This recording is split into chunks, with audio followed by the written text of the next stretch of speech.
Hi people. Here in Australia, we've just been inducted into the 100 Club.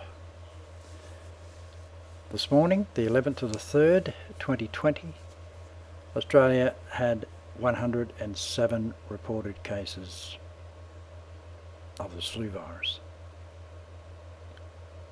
Worldwide,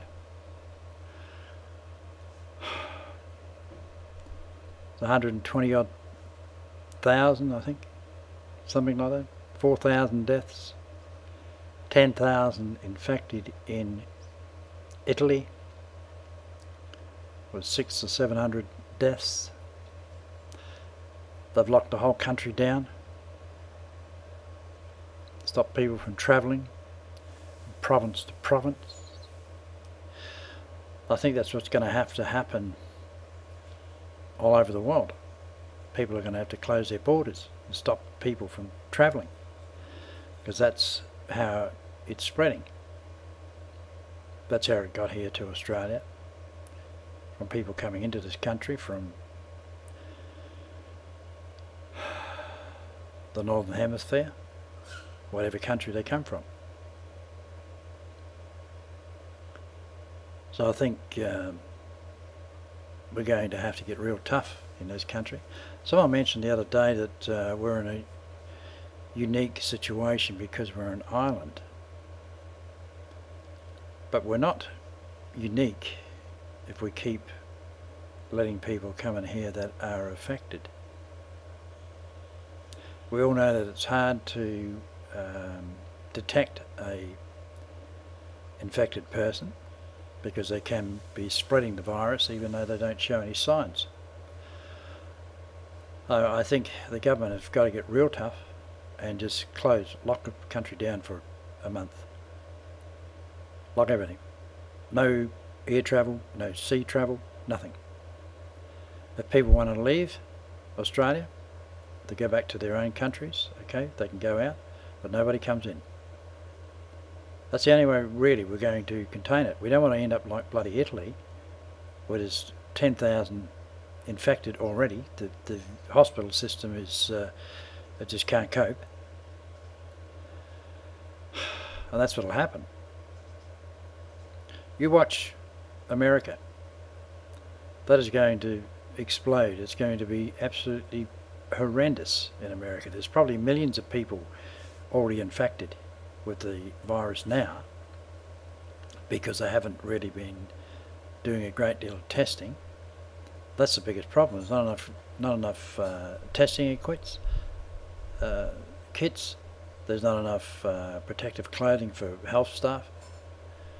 Masks, suits, gloves, and whatever. Mainly masks.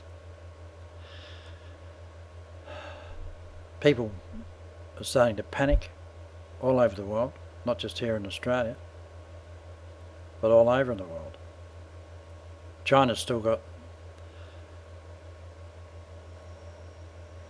600 or 700 of their million of their people locked down in some form of quarantine.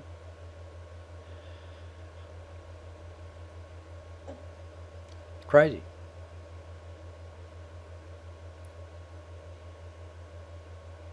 Though the federal government won't shut the borders, I think here, I live in Western Australia, but here in Western Australia, I think our state government should close our borders with the rest of Australia to keep it out of the state.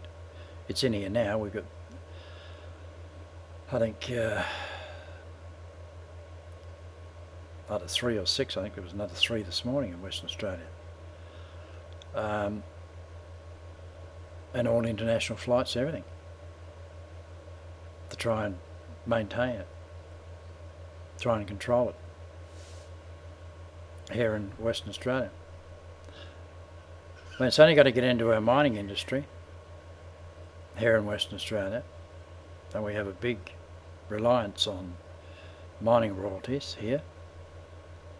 It's only got to get into one of the mines up north, or several of the mines up north, and if they're forced to close, It means the state's not going to get any money.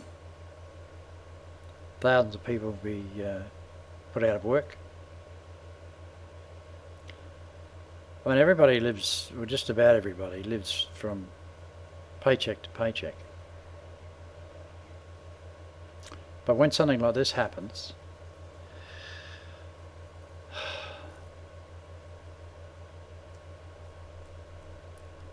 it has to be controlled quickly and thoroughly before it's allowed to escalate. Because if it escalates, there is going to be companies going down the gurgler because they've got no business. There's going to be staff laid off.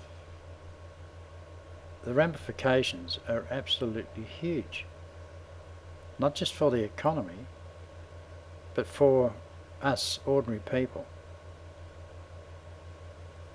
Absolutely horrendous. So like I said, if the federal government won't do anything about it, or aren't prepared to shut the country off, I think our state government should close our borders and don't let any travel in or out of Western Australia. That's my feelings. We have to nip it in the bud right now. Otherwise, we're all knackered. Catch you.